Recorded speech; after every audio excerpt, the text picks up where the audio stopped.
Okay, there we are. So they'll begin, but except for my two friends again. I'm going live. Radine and Kathy, except for them, we haven't stimulated anybody's. All right, we are live. We are live. Look. Woo! All right. Oh my God, she's. Well, we introduce ourselves. This is Ken Goldberg of Ken Goldberg's Law and Disorder. Ken used to have a radio show back in the day, and he thought he'd bring it back to everybody as a podcast. He's a little crazy.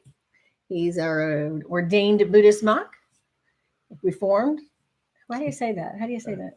I don't know. A former Buddhist monk, and still practices Buddhism, and does a Buddhist meditation for everyone. All religions are welcome at the Buddhist Center of Dallas on Stoltz Road on Wednesday nights at 7 p.m. It's awesome. It's just a fantastic experience just to go see the temple because it's absolutely gorgeous. And he is an attorney in 3 different states. I know. It's pretty hard to believe. I think he cheated on the exams, but we won't say anything. We'll keep that. God, if I could have. You wouldn't have had a study. I would have cheated because hardest exam I ever took. And by the way, speaking of monastics, this was a gift from the monk in Tucson, Arizona. I want to meet him. Gave me this. Well, if he ever comes to town, you will. Maybe I'll go see him. So, he gave me a bracelet. Yes, he did. Yeah. So, welcome to Law and Order with your hostesses. No, you're the host. I'm the hostess. But hostess with plural? The hostess? I don't know. Host. You're right. So, and I'm in. So explain where we're broadcasting on the YouTube channel. That's Ken Goldberg's Disorder. That's on YouTube. And it's a much better picture than watching it on Facebook Live. So if you go to YouTube to Ken Goldberg's Law and Disorder, it's a much better picture than what you're receiving on Facebook It's Live. Also, if you're on this, your thing is on camera altogether. Right. And then I've got 2 more screens. I've got my Ken Goldberg Facebook page and Ken Goldberg Law and Disorder Facebook page. And so far, all I got is Radine and Kathy. It's not all I got. You know what I mean? Where's everybody? Look, all of a sudden you got peeps. I have peeps. Right. I have peeps. So let me tell you about tonight's show. So anything you want to share about the week or anything? Update people on your life or anything? You know, I should start reviewing movies because I go to that's what I do most of my week is spend in movies. And maybe I should review bicycle rides. I don't know. Tomorrow, I'm going to go get a milkshake with Milkshake Marty, the reviewer. We're going to go to Henry's at 11:30. If anybody wants to join us, you're welcome to. We're going to try milkshakes. I've been there, never had a milkshake there. And Marty's never even been there. And he likes dipped. Oh yeah. And they make their own ice cream. That's nice. So I'm gonna have my first milkshake there. He's gonna have his first anything there. It's in Plano, 15th and Independence. So we're gonna do that around 11:30. I wasn't invited. You're invited. You think it's silly to get ice cream at this time of year? A little bit, but now it's getting the 70s, so it's okay. So I don't want to interrupt your fun with Marty, Milkshake Marty. No. You're welcome to. I'll try to record it for posterity. That would be awesome. So we can do it on the show because he's just not. Just want to see you Craig, in the milkshake shop. Yo, brother man. He's going to the milkshake shop tomorrow. I think I told him. I am sharing with my friend over here. I got a cat missing. If anybody lives around my residence, none of you do. My cat's gone. Black cat missing. My daughter's out looking. I've been looking for hours. I finally had to come in and do this. My dog pooped on the floor today again. Well, I can understand why you didn't inject that into a conversation about my missing cat. She got mad at me. I was on a conference call with my flipping the housing, and I redevelop homes and stuff, and so I'm on the line, and I closed her outside the door, and she got pissed at me, and instead of pissing, she pooped on the floor. What a freaking sorry story. God. I mean, it really is. I mean, so I'm picking up her poop. I love that dog so much. She's a new little rescue puppy, but oh my lordy, she's having poopy issues. I'm holding back the tears. I'm serious. I'm so tired of picking up that dog's poop. She's not catching but she on. did this, and that's what they do. So no, they don't. They usually catch on faster. I think she's mentally challenged. I'm just going to have to love her some more. So I titled the show on YouTube. Has anybody seen the Constitution or whatever happened to the Constitution? Because it surely looks, if you're on Facebook, unfortunately, I'm overindulging in Facebook and the ignorance on the rejection of things that I hold estimable because they originate with the Constitution. I mean, it's just there's a mass abandonment. And then I have my liberal friends who tend to be, pro-Constitution. They're like, don't believe that. No, that's how Trump won. People believe me when I said Trump's going to win if something. So, but we're not going to talk politics. We're going to talk about legal matters, like the Constitution. I thought a good place to start is Joe Arpaio is suing some websites and magazines. You know who this Joe is so confusing Sheriff to me. Joe, do you know who he is? Well, I know who you're talking about. So I'll put him in context.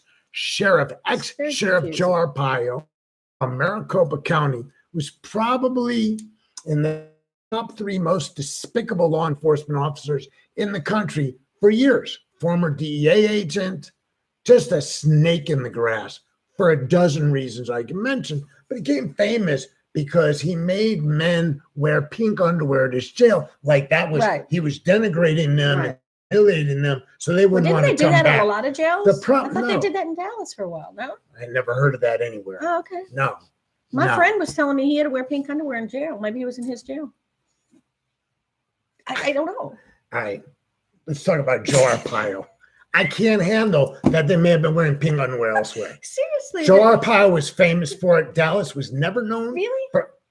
I believe you. You don't, because you keep going really. Because I keep thinking of my friend the biker Bullet, and he was telling me that maybe he wore pink underwear, and that's what you're missing. Okay? I don't know. Right, so here's the thing. If everybody has to wear pink underwear, where's the shame? Okay? Anyways, Joe Arpaio, lowlife. Okay? So he is suing now because Rolling Stones described him as CNN described him as a convicted felon at one time. Oh, yeah. Right? And he's never been a convicted felon. Well, that's questionable. Okay. He was convicted of something, but it wasn't a felony. Well, you keep saying that. Wasn't it? You know something I don't know? No. I read the article. Well, and it says in the article it's not a classified crime. Okay. Okay. It's never been designated by the federal government. Okay. Perjury. Okay. So, or whatever it was he was convicted of. The article is here. So he's claiming defamation because they referred to him as a felon. They referred to him as convicted. And he's like, they're saying, listen, if you're Joe Arpaio, the argument is, if you're Joe Arpaio, first off, you're a public figure. Right. So in defamation cases, I'm just laying foundation for you. Stick with me. Don't leave yet. Okay. To say that you said something that harmed me because it was false, there's 2 standards. Mm-hmm. One is if I'm a private citizen. The other is if I'm a public figure. If I'm a private citizen, I'm entitled to more protection from your lies. If I'm a public figure, then you have to show it was done with malice. Well, isn't that the same thing with Larry Flint, when Larry went to court against there was a big deal back in the day. Well, I covered that about 20 years ago. Remember, though? Isn't that the same idea? I don't remember. Because he put the cartoon in with who was it? Jerry Falwell. And it was like he was having sex in the outhouse with his mother, and everybody thought it was funny. And he sued him, went all the way to the Supreme Court, and Larry won because he was a public figure. And they were allowed that there was a portion of the. It would help if you're going to cite cases in the middle of the show. I can't help it. I'm telling you. As you actually know. The case. True. It's true. I'm not saying it isn't.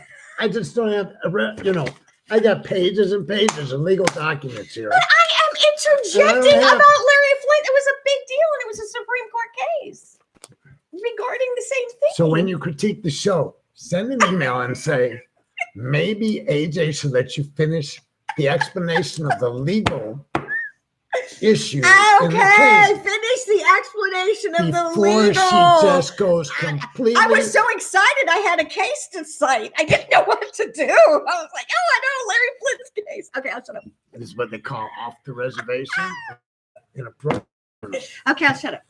Right. So he's a public figure. There's no doubt about it. He insinuated himself in the public eye constantly. Constantly, he sought publicity. He was the first Trump pardon. Despicable. I really, really disliked him as a human being. And he did other things. I believe you. Okay. He went on a vendetta against illegal aliens. Mm-hmm. You know, he's just the worst. So he's suing for $300 million. Yeah, I saw that. That's ridiculous. And he's not worth, if they defamed him, I want to tell you that's worth about $1.50. Because when they're saying it, they're saying you can't harm his reputation. He already harmed his reputation. Right. He ignored court orders. He was found in contempt of court. That's what it was. Found in contempt of court. That's not typically classified as a felony or a misdemeanor. It's contempt. It's the reason contempt occupies its own place in the law is it's the only crime for which no hearing is needed. So in order to bring about punishment, the Constitution essentially protects you. It says that you're entitled to due process. Mm-hmm. Contempt is the one crime, so to speak, that a judge simply says, I'm holding you in contempt, and can incarcerate you at that moment. Right. And you may or may not get a hearing, but it's the only crime for which a judge can simply unilaterally, without hearing. Now, that's not a felony? That's not a misdemeanor. What's that considered if you're in contempt? Nothing. There is no definition. There is. Okay, I want to make sure I'm following that correctly. All right. And now, speaking of cops, speaking of the Constitution. Good segue. He's trying tonight. Okay. Hey, Louise. Hey, Vicky. Listen, they left already. I don't know how to tell if people leave. It tells you people came. By the way, we're broadcasting on YouTube too. Yes, YouTube. Yeah. Ken Goldberg's Law and Disorder. It's a much better picture, much better sound, everything. So Ken Goldberg's Law and Disorder on YouTube. Well, let me finish about Joe Arpaio. I want to answer her question. At the very end of the article, it says whether a conviction for contempt is technically even a felony or misdemeanor is an unsettled question of federal criminal law. That's ridiculous. Don't you think they should decide on that? Why? I don't know. It's never come up until Joe Arpaio wants to make $300 million because he's a snake in the grass. $300 million. Slithering. $300 million. You know, he's so low. I got a bunch of them from grade school, but I won't go there. All right. So I said, cops, Constitution. This woman flips off a cop after he gives her a speeding ticket. So he goes after, pulls her over again, and writes her a worse speeding ticket. Okay. How come he changed? I don't get how he could change a ticket like that, but okay. Did he just rip up one and give her a new one, or to give her another one? Well, I gave you the article. I'm asking you a question. He what I'm wrote saying? Her a ticket for a lesser violation, it says. Oh, okay. So it wasn't. So maybe she was going 60 and a 30. Okay. Maybe she was going 40. Sometimes an officer will write a lesser speed if they're being nice to you because right, absolutely. Because you usually pay the higher the breach, the more you pay. And like in Arizona, if you go 15 or over, it's a criminal violation. Interesting. I found that out when I moved to Arizona. I got pulled over. They wrote me for no driver's license and going 15 over. And I found out it was a criminal violation when I went to court. Oh, nice. Okay. Nice. So, I understand what this cop did. The guy goes after her. You understand what he did? Well, yeah, I do, because I pissed him off, and I get it. I would have been pissed off too. Well, I'm not saying it was right. Well, it isn't right because I didn't say it was. I said I understand. If that was the cop, I probably would have done the same thing. A federal appellate court. Well, you might have. Yeah. Hopefully, once you heard about this case, you would not want to be the center of a federal. Oh no, I agree. Case. No, yeah. It's I didn't say it was the right thing. I'm just saying I could see people getting mad when somebody flips you off. So the federal court said, yeah, no, you can't do that. Well, the federal court said that you cannot write a ticket. Oh, well, he didn't write a ticket. He just changed the ticket. said you can't punish somebody for flipping you off.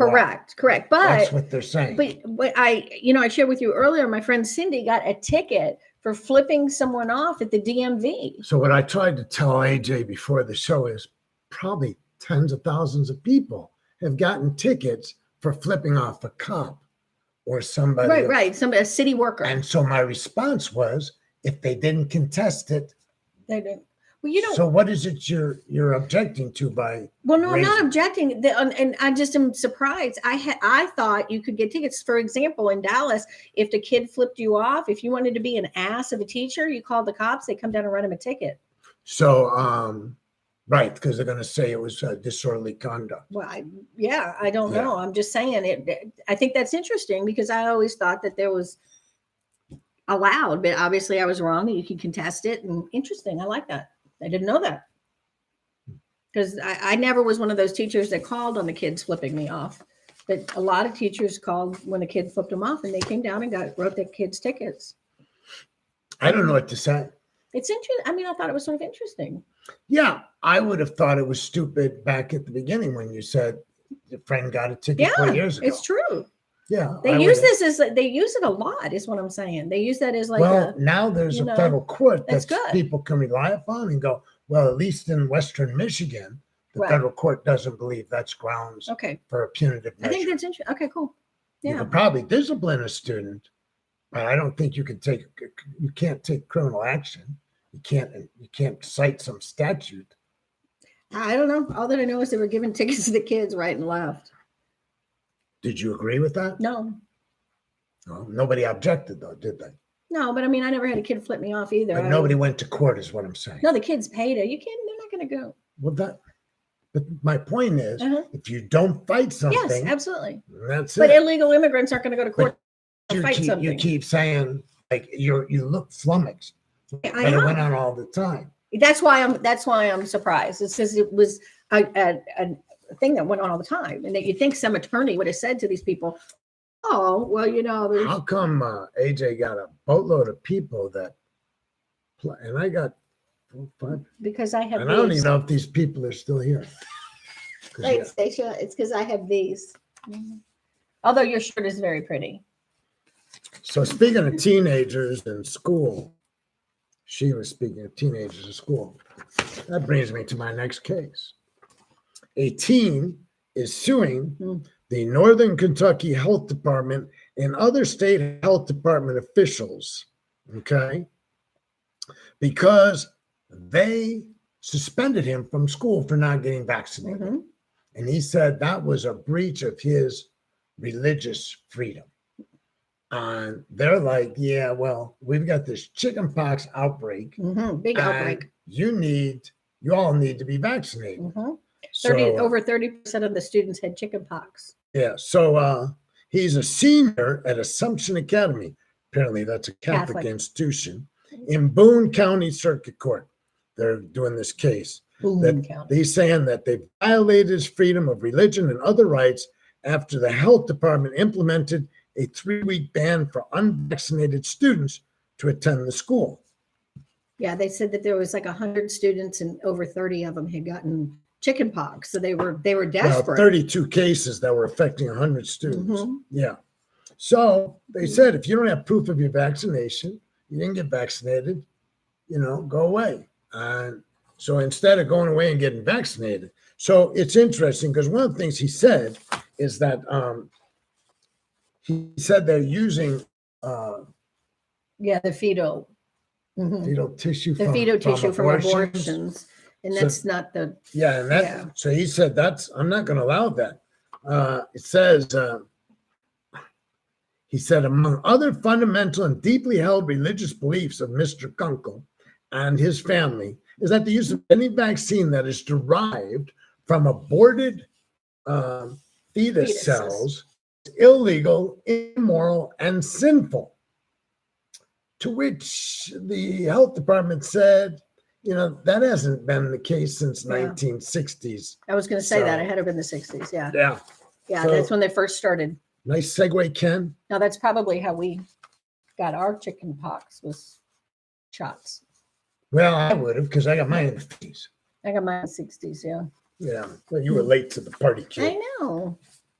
So before we get into my buddy Morris Dees and the Southern Poverty Law Center, talking about, I mean, I don't know. Is anybody who's on Facebook or social media not observing the degradation of the appeal of the Constitution? I have conservative friends who just almost en masse give a crap anymore about the Constitution. They'll cite it, but they're not really, don't really know. So that when things that are off the wall are said, that are either borderline just not legal or out and out not legal, they're not saying anything. Right. So I'm assuming acquiescence, which means that they don't find it objectionable. And then I'm all stirred up because I'm all like, pinche, No, yeah, but I think people are objectionable. They're just not speaking up. No. Where are you getting that from? You don't think so? I know I have friends that object, but they're not speaking up about it. Well, they are in social media, but they're the ones I know are speaking up, but it's not that they've always done that. Okay. What about the people that are not doing it? It's not about who's doing it. Okay. It's about who's not doing it. Okay. You follow me? Yeah, I think a lot of people aren't. You think a lot of people? Well, why wouldn't you? Isn't that acquiescence? Yes, but if that's going on and you're not contacting your public officials and you're not making some sort of public outcry, I believe that's what we call acquiescence. Correct. However, but I think a lot of people are in that state right now, that they are not reaching out. They're not talking about their opinion. They don't feel like their opinion matters. They even know what's in the Constitution, or what do you think they have a moral fiber that they feel is being assaulted? But they're just like, you know what? I got to get to soccer practice. What? Yes. I think they have some moral compass, even if they don't know the Constitution. You know a sense of right or wrong, but I feel like a lot of people do not feel like their opinion matters. Their vote doesn't matter. So why bother? I love my illegal immigrants. I don't care what you say.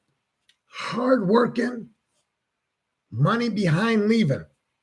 Studies show that the amount of money an illegal immigrant will put into the U.S. economy is significant, and here's how. So despite the uproar about free health care, welfare, and all that, let's assume that there is a segment of the illegal immigrant population that has access to health care because they have. They've access to the public school system. We know that. Here's what the studies show. Not what the president says, not what Republicans say. Here's what the studies, here's what the think tanks, here's what the universities that research have said, that when an illegal immigrant primarily works, he or she works under a false Social Security number. Absolutely. Okay. When it's time to retire, they cannot retrieve any of that information. A percentage of all the money they made went into the U.S. Treasury, where it will never be retrieved. It becomes part of the U.S. Treasury. They live behind far more money than they utilize in healthcare and education. Okay, that's a great point. So it's a red herring to say, well, illegal immigrants are sucking up our social resources.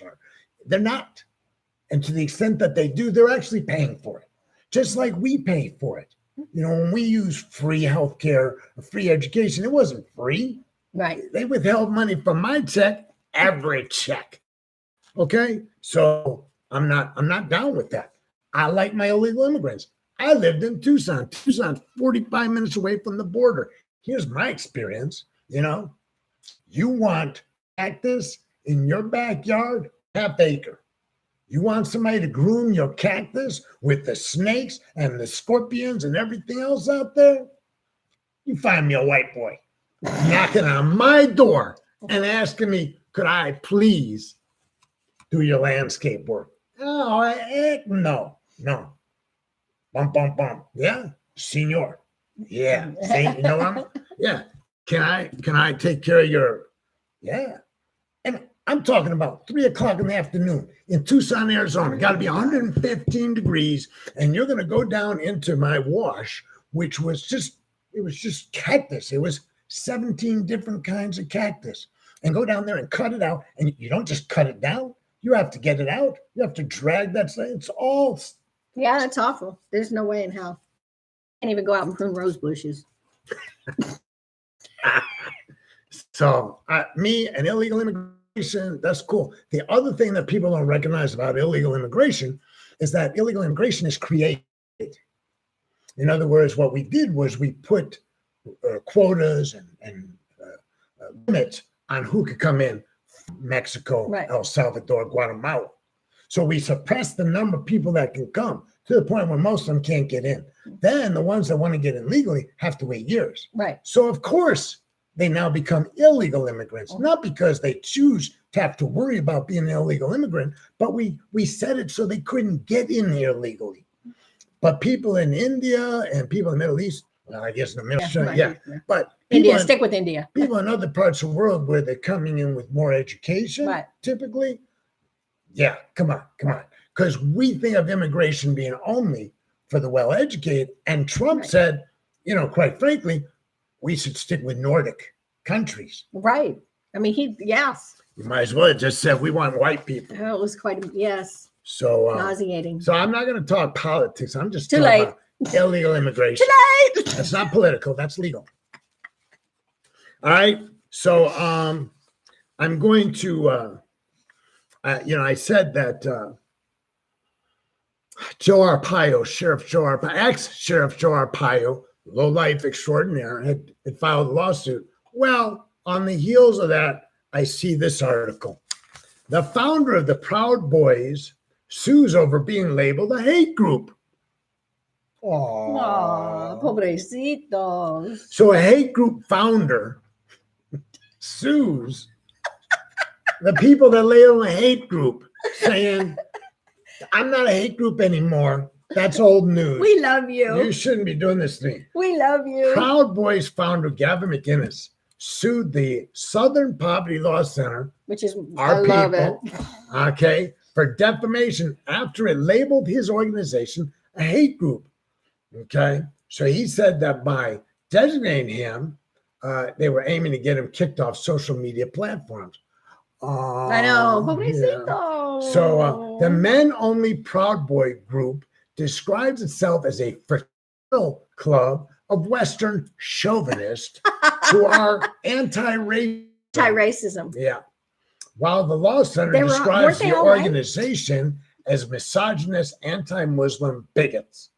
There you go. That's forward. Now, there's more of the story, but let me tell you something about Southern Poverty Law Center. I may have said this in the past. Morris Dees founded the Southern Poverty Law Center many years ago. And we are going to have to talk about Morris because he got fired today. But he created something called the Klan Watch. And the Klan Watch... I thought you said Clam Watch.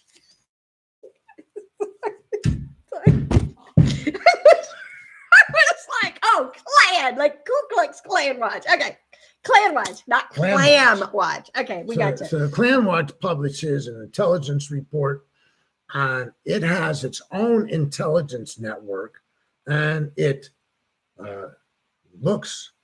identifies and reports on hate groups throughout the United States, militia groups. Yeah. These. I love that part of the Southern Poverty. And it's kind of a separate arm, but I have heard, I've never been to the Southern Poverty Law Center, but, when I knew Morris Dees for 3, 4, 5 years, I had heard that their intelligence network was second only maybe to the FBI in the United States, that they had a fairly sophisticated, well-oiled machine to do this. Morris Dees published a book on some of this. He wrote Gathering Storm about the militias. It came out just before the Murrah building blew up. It was very prophetic.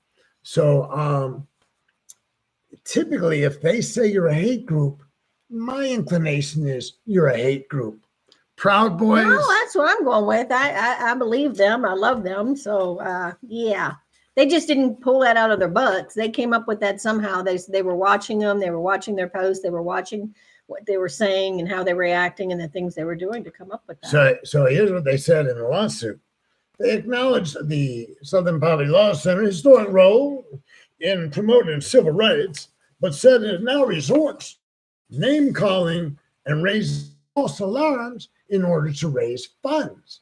So they're just calling them out because it's good for business. Oh, they need more funds, so I'm just going to call you out as a hate group to get me some more money. Okay. The Law Center said, well, we'll take this as a compliment. That's my favorite. I mean, how badass are they? Thank you. We appreciate it. Thank you for suing by us. the enemies we've made. Said Gavin, the guy who's suing, has a history of making inflammatory statements about Muslims, women, and the transgender community.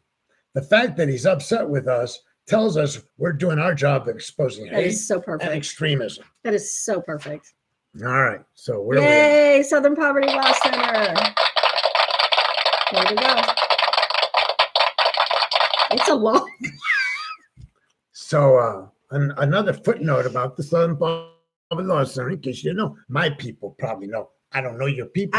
I don't know what they would know. I don't know. Important historical footnote that many years ago, I don't remember how many, Morris Dees had the idea to sue the Ku Klux Klan in Mobile, Alabama, I believe it was, for the murder of a teenage boy, a 16-year-old boy. And he was murdered. And the idea being that... what year was that they did that? Like I just said, I don't remember. I apologize. The bing bing got me. I apologize. Hopefully it was like squirrel.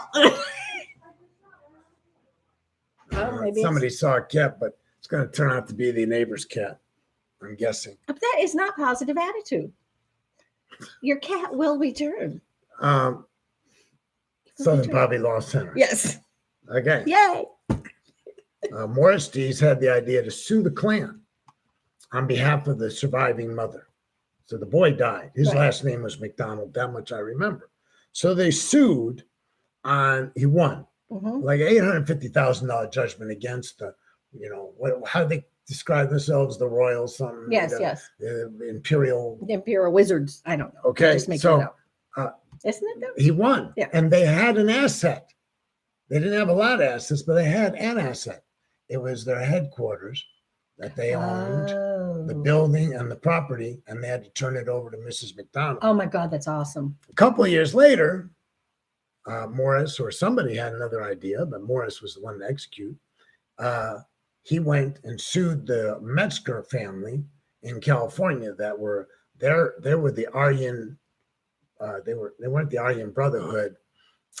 It was another white supremacy group, and they were on TV. Skinheads? They were on TV. No. They were on TV with Geraldo Rivera and broke his nose. Oh yeah, I remember all that. Yeah, they were on with a black activist, Stokely Carmichael or somebody way back, and a fight broke out, and Tom and his father, the Metzger family, they had a brawl. Well, he won a judgment against them also. Oh, okay. Because a guy who had been living with them, a young man been living with them, left them in California, went up to Seattle and murdered a Ethiopian cab driver. Oh my God. So he's done some good work. So this is distressing news. Southern Poverty Law Center fires co-founder Morris Dees. I'm like, that's distressing. It is. So he's 82 years old. And it says in the article, and rightly so, that he is a legendary civil rights activist. I met him in 94 when I was studying law with Jerry Spence. And Morris Dees was up at the ranch in Wyoming where I was studying with Jerry Spence. Most of you are too young to remember Jerry Spence. I remember him. So Jerry Spence was trial lawyer extraordinaire, probably top of the heap in the United States. And Morris Dees was top of the heap. In fact, what I got really lucky, I was in the first class of the Trial Lawyers College located at Thunderhead Ranch in DuBois, Wyoming. And that was the year Jerry wasn't quite settled in yet. It was his first year. He had 50 of us students, all lawyers. Right. And then he invited a bunch of showcase lawyers to help. Oh, cool. So he invited Morris Dees. How fun. He invited Alan Dershowitz. He didn't show up. That's okay. He invited, it was an all-star lineup. That's amazing. Yeah. And, really and so at some point, Lori, my second wife, came and joined me. We spent a day with Morris. We drove him. It's 120 miles. I don't know. It's about 100 miles to the airport. You got to go over the pass. So he needed a ride into Jackson Hole. So we were taking him and we were talking. I mean, I'm with Morris Dees. I'm a young lawyer. Are you cussing people out as you're driving? I wasn't young. No. Oh, good. I'm glad. There's nobody to cuss out in Wyoming. Okay, good point. Morris was sitting up front with me. We were talking about trial law. I asked him, I said, so how long have you known Jerry Spence? And he said, I just met him when you met him. I said, well, I don't understand. Why are you here? He said, Jerry Spence invited me. Right. Enough said. Yeah. How badass is that? Yeah, that is pretty cool. How badass is that? That you've got one of the leading civil rights attorneys in the country goes, I'm here because he said I could come. That's so awesome. So he also said, settle, Ken. Learn to settle cases. I'm like, I'm here to learn to be a great trial lawyer. That's what Jerry Spence is teaching. And he said, yeah, but they'll appeal your wins, in civil court. Mm-hmm. He said it can't appeal a settlement. So anyways, Morris Dees was a flirt. Absolutely. I know this. Well, back then the men were, and I'm not saying that's okay, but it was just a different time. Well, he's gone. They fired him. They're saying they fired him. Why don't they say he resigned? I don't know. That's a point. Maybe it's 82 something. Years old. You know what? Maybe it's something really bad, and we just don't know what happened at this point. Maybe it'll come out, and we'll see. But I agree with you. I don't understand why they just wouldn't ask him to resign. I think that's pretty tacky. After maybe he wouldn't resign. Maybe they told him he needed to. Maybe you're right. So we got a second one on Law and Disorder Facebook. Kristen is there, and Conti and Ginny have joined us on, and Jim have joined me on my regular Facebook. Meantime, so simultaneous to me broadcasting to a camera in front of me, there is a laptop computer to my right that AJ has, which she is broadcasting simultaneously on. So they're just seeing my big nose mostly. But I glance over. It's a weird angle, but that's the best we can do. Yeah, it's okay. Moment. I'm not complaining. I'm saying. But I glance over and her screen is just constantly moving with people joining. Yay. Wasn't our cat? Oh, well. So hearing you through my radio, thanks to Bluetooth, so I don't have to miss this while driving. All right. Who was that? We like that. Yeah. Yay. Yep. Awesome. So, by the way, so Gandhi is a renunciate in Tucson. And so she would know the monk. Well, Jim knows the monk. Well, they all know the monk in Arizona. I'm going to Arizona to meet the monk. I want him to give me a shirt. I have my robes over there. He let me take them when I. You're not supposed to take them? Well, not really. You don't own anything as a monk, so they're not yours to take. Right. But I was there was a little. He was nice. There was a reason I asked for it, and so I got to bring them home. On maybe someday I'll get to wear them. And you look pretty cute with your head shaved when you were a monk. Not at all. Not at all. Yes, you did. You look cute. You look cute with your head shaved. No, actually, I looked like what's his name that played Gandhi, Ben Kingsley. I looked a little bit like, because Ben Kingsley's got his ears are too big for a bald head, and so are mine. I look like a good wind, and I'm gone when I'm bald. So guys who are the sexy guys, you'll notice their ears are closer to their head. Okay. All right. Like a little critical on ourselves today? No, I'm just saying. I've seen the picture. You look cute. Couldn't you just say thank you? Ken, you look really cute with your head shaved as a Buddhist monk with your little robes. Look at Jenny says, "Oh, come on, cute." Yeah, you did. Thank you. Look handsome. I'm trying to be nice. Oh my God. Okay. So I was. You look like a cue ball dude. Okay, is that better? I didn't really even look like cue ball. My head is shaped.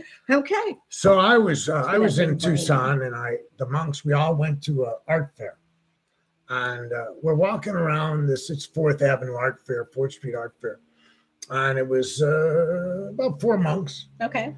And so I'm just standing there, minding my own business. Uh-huh. Okay. Now you know what that means with Ken. Let's just be honest here. That doesn't happen. Ken does not. I had on my saffron robes. Okay, and this guy walks up to me and says to me very seriously, he says, "Are you a Buddhist monk?" It's not that funny. It really is. Here you are. You just no, I'm a fake monk. So I said, "Yeah," and he said, "I'm a monk too." And he bent forward and he took off his hat and he was bald. And he says to me, "I'm undercover." He was a Krishna. Oh. Okay. Puts his hat back on, looks at me, and I go, "We have to be in uniform at all times." Okay, that was good. So, and then I saw them. They were hitting on some of the Thai monks. You know how they do? "Hi, can I give you a free book, the Bhagavad Gita?" Right? Yeah. And they won't let it go until you give them money. I'm not against Krishnas. Yeah. I'm just saying I love they got Krishnas. some, after all the bad publicity they got in the 70s, I know. they're undercover. But I love now. the Hare Krishnas. They have a nice restaurant. They have a great group of people here in Dallas. They really do. An incredible restaurant. Ginny has been kind enough to point out, I do have good hair. You do have good hair. Right. And here's the dilemma. True. Here's the dilemma. I want to be ordained again at some point, but I am attached to my hair. Now, I'll give you another story. We could put one of those bald things on. Running amok tonight. So it's getting towards ordination time. And by the way, I don't know how many people they've ordained in Southern Arizona, Anglos, but I know not very many of them bothered to memorize the entire ceremony in Pali. Pali's a language. I couldn't do that. Well, I did it very poor. I did it. It took me months.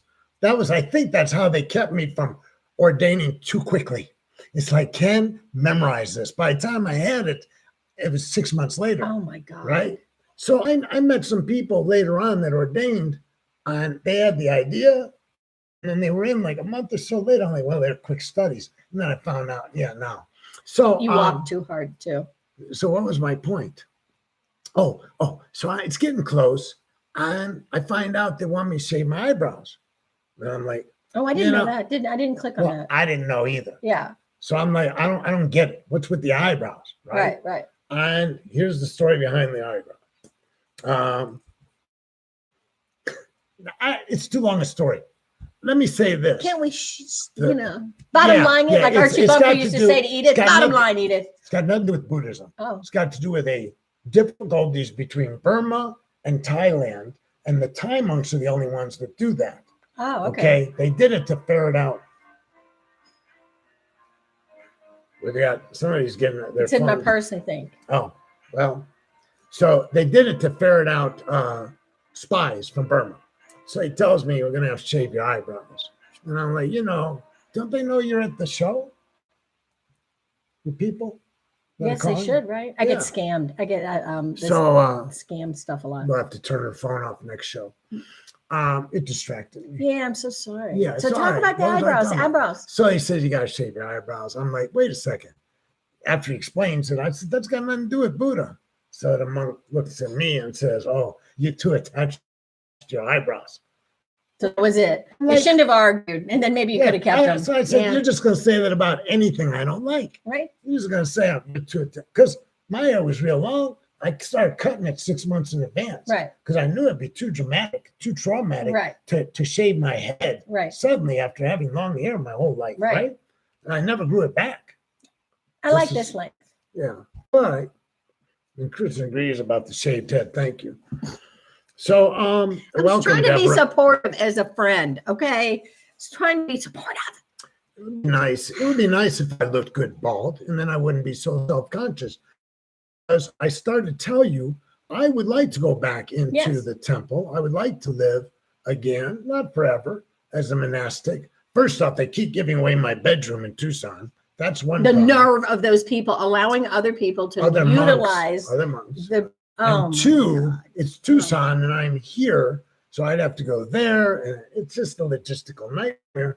But I'm open to the possibility, because the last time, monks are not allowed to eat past the midday meal, they call it. And what time is that? Noon, give or take. Really? Yeah, you don't eat again. And I had never missed a meal. Those of you that know me know. I posted that meme. I reposted that meme that says, "I may look like I'm in deep thoughts, but I'm just planning my next meal." Mm-hmm. Right. That was me. So I was worried about my hair for two reasons. One, I knew I wouldn't look good without hair.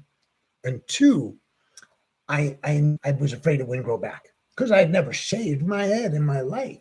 I mean, when I was a kid, you'd get that butch That cut. really was an So odd So fear. I had some anxiety about it. Okay. Well, no, I don't think that's odd. Really? I do. Hair grows back. Yeah, so she says. Well, it turns out it's the next thing that caused even more anxiety than not having hair was not having dinner.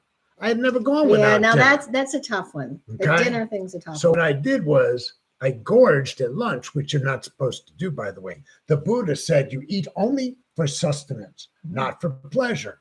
And I really wasn't overeating for pleasure. I was overeating out of anxiety that I'd get hungry later. 7, 8, 9 o'clock at night. I understand. I would chew my hand off or something, right? Mhm. So by the time I left there months later, I had such digestive problems. Really? Oh yeah, I'm not going to go into it because it's disgusting. Yeah, I was sick for about a year. Yeah, You didn't hide protein bars in your room? No. You can't I do did that? eat one time. You want me to tell you that story? Yeah. Okay, I would have so hid protein bars. in Tucson, Arizona, we have a lot of javelina wild pigs, and we had a monk from Thailand. Didn't speak English, so I can't tell you what he was thinking. But he used to gather up the leftovers after the meal. Okay. Rice, a lot of rice, right? Uh-huh. And then a lot of gravies Okay. because the Thai people use a lot of curries and stuff. Right. And he would set it out in the courtyard, and we didn't have a gate on the courtyard. I think he was doing it for the birds, but the javelina Would love it. Yeah. buffet time. And the birds. So about midnight, the Okay, right. javelina would come around because they do most of their dirty work at night, and the dogs in the temple would go nuts. They're like, "There's javelina out there. There's Right. javelina," and they're screaming and yelling, Right. and nobody's getting up and doing anything about it. I'm in the back, so eventually I get up. I go, shush the javelina away. Dogs calm down. I go back to sleep. Happens again. I don't know. I don't know how Right. close in proximity. And I'm sitting laying in bed like somebody's gonna. They're not waiting for me. Somebody's got to get up and do something about the dog. So I get up again. It's javelina, and now I'm not really a very good monk. I've got a resentment. Really? I'm sitting there resenting. I'm looking at that plate of food, and I'm like, why does Ajahn Prita have to put out the food like that? What is this? Why? Right. You're mad at him. And the dogs won't calm down unless I got to open the door and yell at the pigs because you can't knock on a window. Pigs don't care. Right. I don't even know if they can hear that well. Anyways, Well, wild pig, so especially. they finally scooted off and violated my vows for the one and only time. Did you yell? I went to the kitchen and there were some tacos in there left over. Oh. So it's midnight. I nailed a couple of tacos. Did they catch you? Well, I turned myself in. Oh, okay, good. So the next morning I wake up, the abbot's sitting there. You would have been a good Catholic. Yeah, I am. And I walk up to, I ate last night around midnight. And he said, "Oh, you must have been very hungry." And I said, "No, I was really mad. It was anger eating. Right. That's all it was. Right. I just angry and I'm just like defiant." Well, unfortunately, you now have to do a mea culpa in Pali. You got to go into the Buddha hall, the abbot, the masters, you got to recite a bunch of stuff. And Because you ate? Yeah. so sorry. Well, because you broke your vow. Oh. You have to make amends, so to speak. Okay, gotcha. So So it's like there- a confession. So there I was. Yeah, there I was in a language I don't know what I said. I don't know how I honestly, it wasn't in English. I have no idea what I said. But They I probably said, gave you some made up stuff just to say it, and they're all sitting back laughing. I don't know. Maybe. No, I don't know. So that's my two monk stories, eating and the eyebrows. Okay. I'm Now, gonna have to relook at that picture. Your eyebrows off then in the picture? yeah. Now you were allowed to grow your eyebrows back during the 30 days between the moons, Right. but then when the You had moon to came, shave it. And I was telling some people this yesterday. I don't know who the hell I was talking to. When it was time for me to cut my hair, I told you I had a lot of anxiety. The Thai women at the temple had come to know me because I was there from the beginning, Mhm. right? So normally they shave your head with a razor. Well, I was afraid that if you did that to me, I would just look like a bloody Mess. thing during Right. the ceremony. So I talked to the abbot, and he said, it might be a possibility because these guys been shaving since they were teenagers. Right. So he told Ajahn Prita, take me and shave my head with a razor, with the clippers. Right. Yeah. So he takes me outside, doesn't leave nothing. I mean, he's going over it over and over again. Next morning, we get up for the ordination. This is the pre-ordination. Yes. And all these Thai women show up and they're like, where's your hair? I'm like, oh, we did it last night. And they're like, we came to watch you get your hair cut. Oh, that's so sweet. They all wanted to watch the haircut. So now, Ajahn Prita, who now runs his own temple in northern Thailand, wonderful. Oh, can we go visit? Wonderful monk. Yeah, sure. But he never spoke English. But he would make himself understood to me, mostly by don't. Right. Facial gestures. Right. Don't do that. Right. That's mostly how he spent his relationship with me. Was don't do that. It was like me training my puppy. Don't. Bad puppy. Yeah. He apologized when I left. He told the abbot to tell me that it was nothing personal. I said, I never took it personal, by the way. But I don't remember where I was going with that story. I remember the story about you walking too hard. Oh, yeah, that happened a lot. Yeah, the abbot would tell me when I came out of my room barefoot walking on tile, you walk too hard, too loud. Yeah, there you go, too loud. Yeah. And I'm like, I'm barefoot and it's tile. Yeah, but to him, because they practice mindful walking, to him it must sound like clomp, clomp, horses. Clomp. And it took me months to get with the program. You can only imagine, it's like breaking a bronc, right? Breaking a wild bronc. Jim's going on out to the Buddhist temple here for 9 days. It's going to the Southwest Vipassana Center. 10-day silent retreat, no phones. Now, the silent retreat. Hi, Kathy. I can handle that, but then he told me they can't read or write either. Probably. Well, that would bother me. No. I could write. Wouldn't bother me. I've been on retreats and I didn't read or write. Really? Well, I snuck in the little big book. Did you confess Not and that, have to do it over again? No. I wasn't in where he's going. Where it's like that. It was, they suggest you don't do these things. Because I would love to go to the silent retreat, but I read and write all the time. There are other retreat centers. You don't have to go to that one. Yeah, I know, but that just freaked me out. That's hard. I wish I remember what. Oh, so Ajahn Prita, this is another story. This has nothing to do with the story I was going to tell. They have Day of the Dead or All Souls Parade in Tucson. It's a wonderful parade. Isn't it Dia de Muertos? Everybody dresses up like a skeleton. Dia de Muertos. Well, it's separate. They don't want to be, so they call it All Souls. Oh, okay, All Souls. It's around, maybe it is associated with Day of the Dead. It is. It's not associated, even though it's 3 days after Halloween. So anyways, 30,000 people dressed like skeletons. You march. So Ajahn Prita's from Thailand. He ain't never seen nothing like it. So Ajahn Sayut said, Ajahn means teacher, take them downtown. You guys go watch the parade. You're not always allowed to do stuff like that. Right. Especially at night. So we're down there, and this guy comes up and says, are you Krishnas? No. Are you Moonies? Moonies? Yeah. Yeah, I remember Sun that. and Moon, right. Yeah. Are you Moonies? I'm like, how you come up with that one, Did you say that to him? I said something similar. And he's probably not expecting a smart-ass comment from a monk. Let's just be honest. Ray Dean, I don't know if Ray Dean, well, eating might have been a problem, but Ken cannot sing either. I was just about to tell you that Ray Dean was there for something. I'll have to find out. It's true I can't sing. Well, I understand. Did I say I was just... I should know that.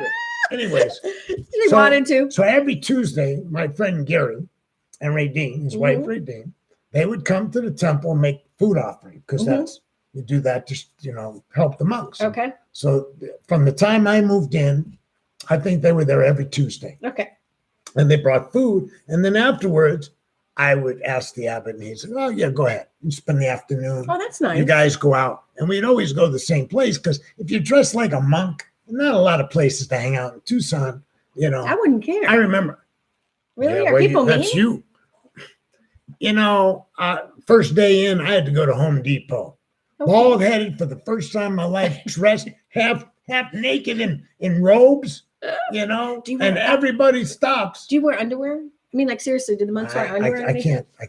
That's Oh, is that a personal question? Is that a Buddhist? I mean, I'm not supposed to ask a monk if he wears underwear. That's inappropriate. I apologize to all the monks out there. Well, you didn't ever ask one. You didn't ever ask one. Who are you apologizing for? To you. That I mean, I'm just saying in general. I apologize to all. It's optional. Oh, okay. Yeah. So you don't rap it funny like Gandhi did says or I'm anything? always singing. So that's how she knows I can't sing. Oh. So I went down to 4th Avenue and we're sitting outside the Epic Cafe. You get sweets and coffee and stuff. And Gary liked coffee. Are you allowed I like sweets? sweets. Are you allowed sweets when you were? Well, I wasn't allowed to eat at that time because I already had lunch. So, Okay. But I liked hanging out. Sure. It says me, it was Ray Dean, and I don't know who else, maybe she'll remember. Anyways, we're sitting there, and this homeless guy sets his stuff down in the doorway, and then he walks in the Epic. Probably used the bathroom or something, right? And somebody else came along and snatched his stuff and started walking. Yeah. So, the guy comes out, and he looks, and I'm sure he was mentally ill. He looked, his bag was going, he starts yelling, who took my stuff? Who took my stuff? So I didn't know it had been stolen because the way he set it down, maybe he was just getting rid of it, right? Anyway, so I said, I saw who took it, And so he, big guy is yelling at me, pushing his finger in my face. Why didn't you stop him? And I wasn't that good a monk is what I'm saying. Because I was kind of like, finally, I just said, you need to put your finger down. You need to stop yelling at me. That would have been a great YouTube video. A monk going off on a homeless dude. Ain't playing this, right? Oh my God. That would have been viral. So he goes running down the street looking for the people. Meantime, I happen to take a few steps and I see them. So I go over and I said, hey, man, you took that guy's stuff. He says, I know him. Okay, we're just playing a joke. I said, well, he doesn't know it's a joke. He's running around looking for stuff, freaking out. Give him his stuff. And the guy said, don't worry about it. And there was a guy and a girl. And so they were walking. I'm following them because I'm hoping this fool's going to run back. Right. Because they don't have it on them. They've stashed it. I recognize them. Right. So the guy's like looking over his shoulder at me because I'm right behind them.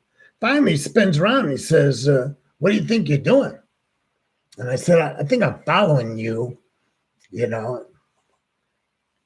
I'm not a good monk. I'm sorry. I'm not a good monk is what I'm saying. It's kind of like, Oh my God.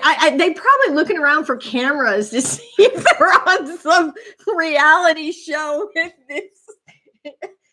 this Chicago accent. And then you say, is it, why was I self-conscious? There were times when I'd be walking around with the monk from Thailand. We'd be going to the park and walking around. And, there were some Mexican kids. They were probably in their 20s yelling out, hey, nice dress. Okay. Well, that doesn't, it's not like, hey, cool, monk. Hey, nice dress is supposed to be a slight. Okay. Who cares? Oh, I bit my tongue. Oh, good. Because the abbot was there. Oh, good job. Yeah. Good. The last story, we went to Best Buy for, it's not Good Friday. What do you call it? Black Friday? These monks asked me to take them. Too. And they didn't speak English much. And they said, please take us to Best Buy on Black Friday. They wanted to see. They had read about it. I cannot believe that you took the monks to Black Friday. Oh my God. So they had heard about it. I didn't want to go. Why? Oh, could you explain to them that's not a good idea? I did, but I speak English. Oh my God. Those poor monks. So I took them, and this guy was in the parking lot that I knew from the temple that I didn't like. I thought he had done dirt to the monks. Okay. To the temple. So he came over. He's half Thai, half black. And he's like, hey, to the monks, hey, because this is how you greet a monk. Right. And to the other monk, and then to me, Mm-hmm. And I said, you said something. I did. Ah. Listen, man, get away from me. You did not. I did. And with all the monks around your sentence? Well, they don't speak English. Oh man! And he's like, oh, there's. You know what? This really should have been a reality show. That's what we need. We need to film you while you go back. He said to me, "What's wrong with you?" There's no way. And I said, "What's wrong with me?" You know, I said, "You jerk these monks around. You tell them you're going to do something for them at the temple. You start it like a little construction deal, then you don't show back up. I said, you're just phony, man. Just get away from me, you know." And the monks have no idea what you're saying. Well, one of them did. This is the heart of the story. Apparently, the inflection was significant enough because Ajahn Prita, who I never heard speak a word of English, suddenly had me by the shoulders and said, was pulling me, "Ken." And we were done at Best Buy. So, you left? You didn't take them in at that point? Well, we were on the parking lot. You couldn't get in. Oh, okay. There was a line. Yes. So they understood now about Black Friday. Yeah. That is not when you. But he could tell that I wasn't singing. Could tell I went. Which, by the way, monks don't sing. They chant. They chant. Do I get an A? Look, we killed the whole hour. Do I get an A? We didn't even talk about the Constitution or tell them everything they need to know. For God's sakes, Kathy, President Ray Dean, Ginny, everybody. Thank you, Deborah, for joining in. Craig, my God. I know. So many people came today. It's so exciting. Thank you. Yours is like 40, 50 people. Well, now you can also watch the videos on YouTube, which is a better video than the Facebook Live. And you can go to Ken Goldberg's Law and Disorder on YouTube and watch the podcast on there. Or you can go to your website, which is www.law-disorder.com. You don't have to say that part. Law-disorder.com. There you go. Oh, you wanted to say www, didn't you? No, I don't know why. Anyways, the show is over. Let me just say that I'm practicing law. Yes. Feel free to call me at 214-690-7797 for legal. You want to hire a lawyer. I got the website. We got the meditation Wednesday night, 7 p.m. at the Buddhist Temple, 8484 Stoltz Road from 7 to 8 p.m. It's awesome, y'all. All religions are welcome, and it is just the most beautiful meditation. Yeah, there aren't really any Buddhists at the meditation. No, there aren't. Yeah, there really aren't. Well, there's some, but I'm sorry. I didn't mean to go off about the whole monastic lifestyle and kill the hour. Why? It's fine. You did fine. We did good, honey. So now you're upset because we talked too much about. I think people find it interesting. I find it interesting. It's like weird. And now, how cool is this? You hire Ken as your lawyer, and you get to tell people your lawyer was a Buddhist monk. I mean, come on. How many times can you say that in your life? I used to have my rap sheet. I used to have my criminal rap sheet on my desk to comfort people who came to hire me, to know that I know what it is to be a criminal defendant. The proof is in the pudding. There's my. That's awesome. That's good. That's good. Actually, it wasn't complete. Oh, it was. There was parts left off. Things missing. Okay. All right, but it's all behind us now. Yeah. 66. I'm a free spirit. The police are not looking for me. I'm no It's a longer miracle. carrying. I'm not even carrying bond money. I did that for 30 years. I carried bond money in case I got arrested one time with my bail bondsman. I swear to God. You can't make that shit up. Okay, I'm sorry. I got arrested with my bail bondsman. I'll tell it next week. Swear to God, I did. And then I was sober when I was getting arrested, and I get out of the car and I trip and fall flat on my face in front of the cop. Isn't that awesome? Sober. I hope they took you to jail. They did. No, you deserve it. I did. It wasn't good. It was a bad time in my life. Oh. Tell your friends that this show is going to be available. How do you say it? It's recorded, so it's going to be on podcast, and you can go to YouTube and watch it, and it will be on the podcast. And my blog is on. Are you depressed that the show's over all of a sudden? No, depressed. My brain went off. Oh, his brain went off. So I have a blog, WordPress blog, Law Disorder. But you can go to your website and find it. Yeah, click on blog. Go to the website, find it, click it on. And I publish Dallas Yoga Magazine, so make sure you go to DallasYogaMagazine.com. We are having our big festival coming up. Yay! Cosmic Yogi Festival. And we have coupons here, so maybe we need to give some giveaways for the free VIP passes. And Ken will also be doing his traditional Buddhist meditation at the festival, along with 24 plus yoga and meditation classes. Aerial yoga, goat yoga, 70 vendors. It's a blast. Yeah. Right. April 20th, Addison Convention Center. I think I got to get some sugar and look for my cat. Yeah, all of a sudden he's crashed. Peace out, brothers and sisters. Bye, y'all. Thanks for joining us. See you next week.